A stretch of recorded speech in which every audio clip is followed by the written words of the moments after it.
Olá, amigos do Quartel-General. É um imenso prazer estar com vocês mais uma vez. Hoje finalizaremos o Regulamento Penitenciário Federal, o Decreto 6.049 de 2007, Regulamento Penitenciário Federal. Vocês devem observar que eu não falei sobre alguns artigos simples, de uma leitura fácil e que acredito que não serão objeto de prova, mas vocês leem em casa, né, e verão que é tranquilo, perfeito? Só comentei aqui o que acredito ser mais importante para a nossa prova, ok? Então, para finalizarmos hoje, nós vamos falar nesse primeiro bloco sobre o trabalho e sobre a comunicação do preso com o meio exterior, perfeito? Então, vamos lá, o mundo exterior. Vamos lá. O trabalho. O trabalho ele está previsto lá no artigo 98 do nosso regulamento. Artigo 98 do nosso regulamento. Esse trabalho, ele deve obedecer o quê? Ele deve obedecer às condições individuais daquele preso. As condições individuais daquele preso. Deve obedecer o quê? As habilidades que aquele preso tem. Vamos supor que ele trabalhava antes, em uma profissão, e aquela profissão também existe no estabelecimento penal federal. É óbvio que nós aproveitaremos aquele preso naquelas funções, naquele trabalho executado no estabelecimento penal federal. O trabalho também deve observar o quê? As regras, as restrições de ordem, de segurança e disciplina. É óbvio que nós estamos dentro de um estabelecimento penal federal de segurança máxima, em que os presos que foram incluídos ali tinham um requisito diferenciado. Se não tivesse, eles estariam no Estado. Então, aqueles presos que estão no estabelecimento penal federal merecem uma atenção especial. E o trabalho ele não poderá fazer com que essa segurança seja prejudicada. Por isso que devem ser observadas algumas restrições de ordem, de segurança e disciplina. Perfeito? Então vamos lá. Lá no nosso decreto, no nosso regulamento, nós temos que todo preso é obrigado ao trabalho. Todo preso é obrigado ao trabalho. Ele generaliza, mas depois ele fala o seguinte, pessoal. Ele fala que, salvo as exceções legais. Salvo as exceções legais. Nós temos lá na Lei de Execução Penal, que no artigo 31, caput no parágrafo único, se não me falha a memória, da Lei de Execução Penal, e também no artigo 201, se não me falha a memória. É o seguinte, no artigo 31, nós temos que os presos condenados, olha aí o quadrinho, os presos condenados, eles são obrigados ao trabalho. Os presos condenados, obrigados ao trabalho. E os presos provisórios, ele fala que o trabalho não é obrigatório. Inclusive, há autores que falam que o trabalho para o preso provisório é facultativo. Facultativo. E lá no artigo 201, se não me falha a memória, 200, 201, 202, alguma coisa assim, nós temos que aqueles que foram presos por crimes políticos, eles não são obrigados ao trabalho. Eles não são obrigados ao trabalho. Então, temos aí, olha o quadrinho vai aparecer ao lado, que condenados, obrigatório. Presos provisórios, facultativo. Crimes políticos, presos políticos, não obrigados ao trabalho. Perfeito aí? Então fica o bizu. Aí nós temos no nosso regulamento, nós temos os presos que estão submetidos ao regime disciplinar diferenciado, o RDD. Lá no nosso regulamento, nós temos o seguinte, que devem ser criadas rotinas de trabalho para aqueles presos submetidos ao RDD. Então, as rotinas de trabalho que deverão ser criadas, elas são, segundo a lei, elas são obrigatórias. São obrigatórias. A criação de rotinas de trabalho. Obrigatórias. A criação de rotinas. Vamos colocar assim, tá? Temos pouco espaço no nosso pequeno quadro. Vamos lá. Desde que esse trabalho ele pode ser criado lá para aqueles presos, sim, mas deve ser observadas o quê? As restrições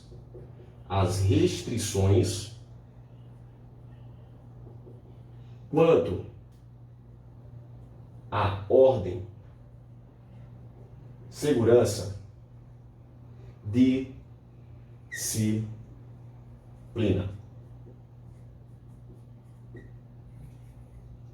Nós temos também que esse trabalho tem caráter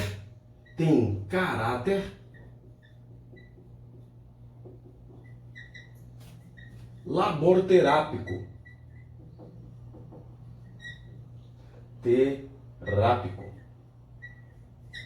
e também remuneratório. Lembrem-se de que os presos, eles têm a possibilidade de receber um salário para aquela execução de trabalho. O salário não será inferior a 3/4 do salário mínimo e servirá para pagar a indenização à família, para ressarcimento ao Estado, para pequenas despesas pessoais, para assistência à família, se for o caso, a família dele, do preso. Então, lá na Lei de Execução Penal, que veremos posteriormente em outros vídeos, nós temos para que servem aqueles salários. Perfeito? Nós temos ainda que qual é o local que deverão ser executados os trabalhos. Qual é o local ou quais os locais? Os locais que devemos ter lá na nossa lei é o seguinte: na própria cela ou em local adequado, desde que não exista contato com outros presos. Na própria cela ou em local adequado, desde que não exista contato com outros presos. Até porque ele está em RDD, então a princípio, né, ele deve ficar ali tendo um tratamento diferenciado. Perfeito? Local, própria cela ou local apropriado. Lembrando que esse trabalho ele não poderá prejudicar pontos como vigilância, como efetivo para escoltas e outros serviços.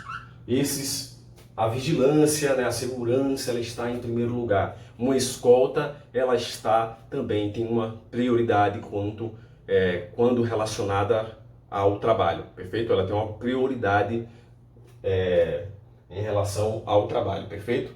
Então fica a dica aí sobre esse trabalho, perfeito?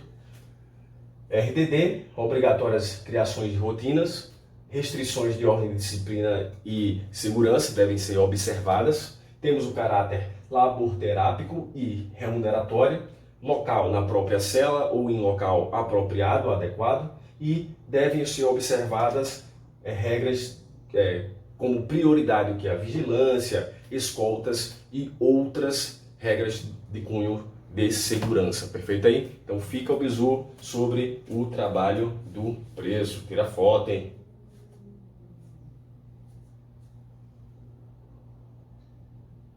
O último tópico do nosso Regulamento Penitenciário Federal, temos aqui o contato com o mundo externo, com o mundo exterior, perfeito? Então é o seguinte, vamos lá, bem fácil, tranquilinho, é o seguinte: contato externo.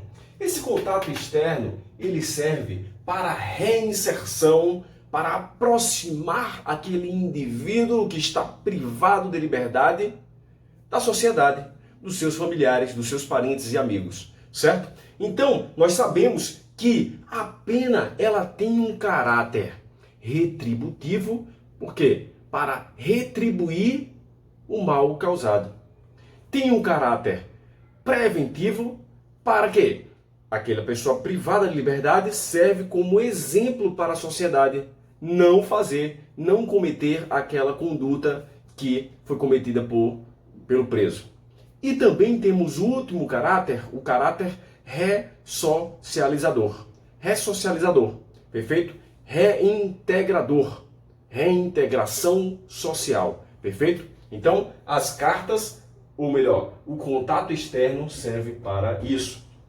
E não deverá haver privação desse contato com o mundo exterior, seja através de cartas, seja através de revistas, né? Porque o preso ele tem, de certa forma, o quê? Um direito de conhecer o que está, saber o que está acontecendo no mundo exterior, perfeito? Temos aqui que deve ser preservada a ordem e a disciplina. Nós devemos saber que essa comunicação do preso com o mundo exterior, ela não deve haver privação, né? Mas deve passar por regras rigorosas. Rigorosas quanto a quê? Quanto à análise daquelas informações que estão nas cartas. Por quê? Porque uma informação maligna, vamos dizer assim, uma informação do mal que está ali naquela carta pode ferir a ordem e a disciplina do estabelecimento. E também a segurança do estabelecimento e também da sociedade como um todo. Então, é interessante que sejam observadas a ordem, a disciplina, os procedimentos de segurança. Essa carta, ela, por questões óbvias, ela deve ser enviada, essa comunicação deve ser feita através das vias regulamentares. Os presos, eles recebem os envelopes e os papéis para escrever as cartas para um familiar, né? E há uma quantidade, né, de cartas que podem ser escritas, de papéis que podem ser escritos, perfeito? E até porque existe também um custo também, né? Não pode ser também algo exagerado, né? Existe uma comunicação ali proporcional entre o preso e seus familiares, o preso e o mundo exterior também, perfeito? E também a recepção de informações do mundo exterior através de revistas, de jornais, isto é, Veja, enfim, outras revistas, né? Então, é importante que seja feita através das vias regulares, né? Opa, quantas cartas saíram, quantas cartas chegaram, quem foi que enviou, né? Foi enviado para quem? Então tem que ter também a observação dessas regras. Vamos lá, nós temos aqui que deve haver liberdade de correspondências, aí especificamente sobre correspondências, mas que essas correspondências, de novo, batendo na tecla da ordem, da segurança e da disciplina, perfeito? E por último, não pode haver restrição desse contato com o mundo externo. Vou complementar aqui, restrição a título de sanção,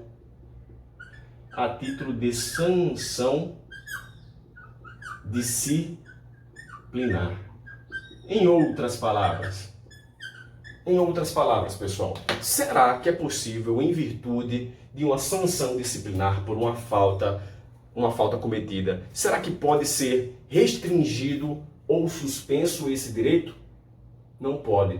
Está previsto no artigo 100, parágrafo 2º, artigo 100, parágrafo 2º do nosso regulamento. Então ficam as dicas aqui sobre o contato externo, bem fáceis. Olha aí, copia, fotografa.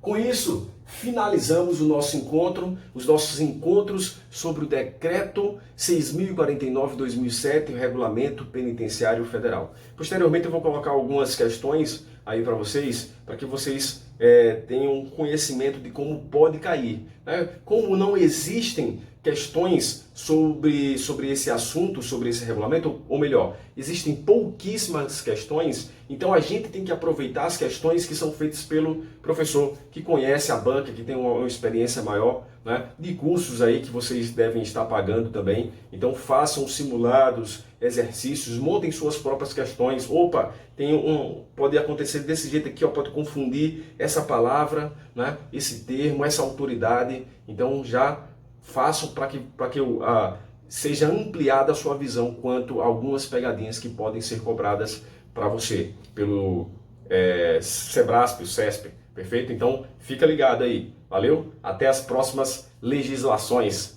até mais!